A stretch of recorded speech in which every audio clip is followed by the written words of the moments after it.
नमस्कार, मैं प्रदीप कुमार। आज हम बात करने वाले हैं नाभि के बारे में। जैसे नाभि का टलना, नाभि का गिरना या धरण पड़ना। ये आजकल लगभग लोगों को समस्याएं हो गई है, जिसके कारण अनेक प्रकार के रोग उत्पन्न हो जाते हैं शरीर के अंदर।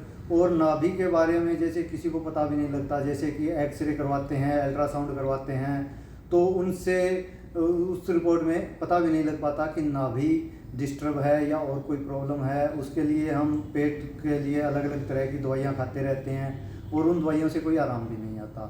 तो जैसे नाभि के कारण जो बीमारियां उत्पन्न होती है, उससे अलग अलग सिम्टम आते हैं। जैसे नाभि नीचे गिरती है तो नाभि नीचे गिरने से लूज मोशन, पतले दस्त, कॉन्स्टिपेशन, पिंडलियों में दर्द या जो लोअर बैक पेन है उसमें दर्द आता है। और अगर नाभि ऊपर उठती है, जैसे नाभि ऊपर की तरफ खिसक गई, तो उसके कारण एसिडिटी, एंजाइटी, छाती में जलन और नींद ना आना, आलस, काम में मन ना लगना, अलग अलग भूख ना लगना, अलग अलग तरह के सिम्टम आते हैं। वहीं पे अगर आपकी नाभि दाएं या बाएं खिसकती है तो उसके कारण आपके लोअर बैक पेन भी होता है, आपकी थाइज में भी दर्द आता है, काफ मसल्स में भी दर्द आता है और शरीर में अलग अलग तरह के दर्द आते हैं और पेट के अंदर सारा दिन हल्का हल्का दर्द बना रहता है। तो सबसे पहले तो आपको ये पता होना चाहिए कि नाभि का चेक कैसे करें कि नाभि हमारी डिस्टर्ब है या नहीं। उसके लिए मैं आपको एक बिल्कुल आसान सा उपाय बताने वाला हूँ, जिससे आप अपने आप को चेक कर सकते हैं कि आपकी नाभि डिस्टर्ब है या नहीं। तो अपने दोनों हथेलियों को आपको आपस में मिलाना है, कोनियाँ मिला लेनी है। उसके बाद दोनों हथेलियों को मिलाओगे तो आपकी ये वाली जो लाइन है हथेली की, उसको आपको ऐसे मिलाना है। उसके बाद उंगलियों को, ये लाइन एक सीध में होने के बाद अगर आपकी ये लाइन ऊपर या नीचे आती है, जैसे ऐसे आती है, तो आपकी नाभि डिस्टर्ब है। अगर हल्का सा भी है तो भी नाभि डिस्टर्ब है।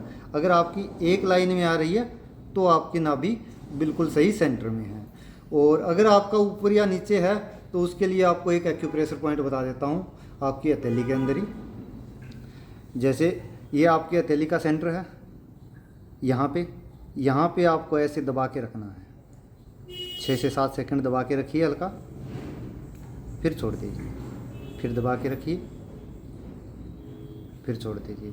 10 से 15 बार आपको अपनी एक हथेली में करना है, फिर सेम आपको दूसरी हथेली के अंदर।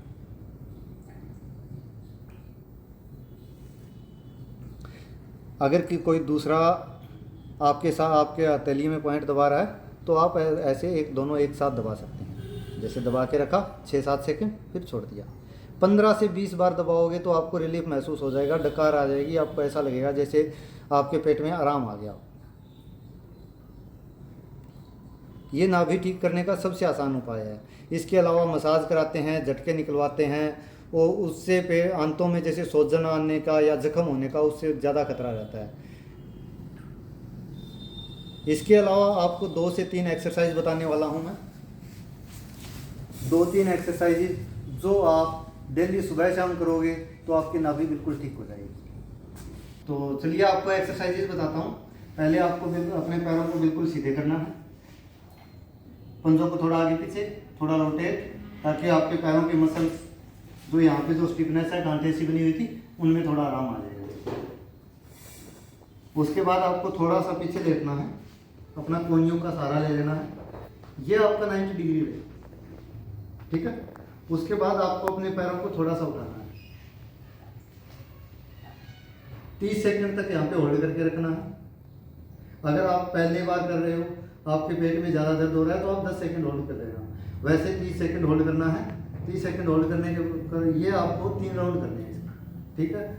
जिनकी नाभि की ज़्यादा प्रॉब्लम रहती है, बहुत पुरानी समस्या है, वो 2 दिन के बाद थोड़ी एक्सरसाइज को बढ़ा दीजिए। इसको होल्ड करके रखिए, जितना आप होल्ड कर सको। 30 सेकंड कर सको तो सबसे बढ़िया, नहीं तो 10 सेकंड अवश्य कीजिए। 3 राउंड इसके कीजिए।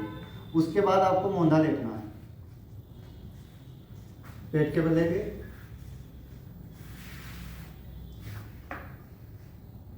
एक पैर को मोड़ना है, अपने घुटने के जो नी ज्वाइंट है घुटने का, उसके बैक साइड में ऐसे अपना टखना फंसाना है।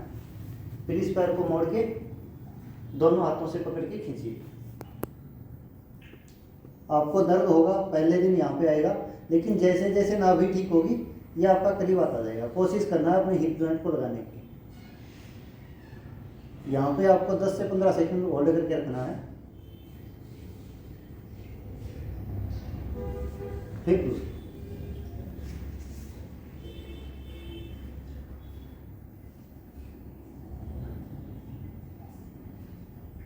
दोनों तरफ 3-3 बार 15-15 सेकंड होल्ड करके।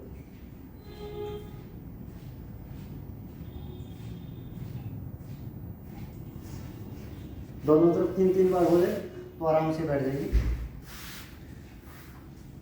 जो आपके पैरों में पिंडलियों में गांठें सी बन गई है, ज़्यादा दर्द है, तो उनको थोड़ा थोड़ा ऐसे मसाज कर लीजिए, थप की मसाज। दोनों पैरों थोड़ा रोटेट।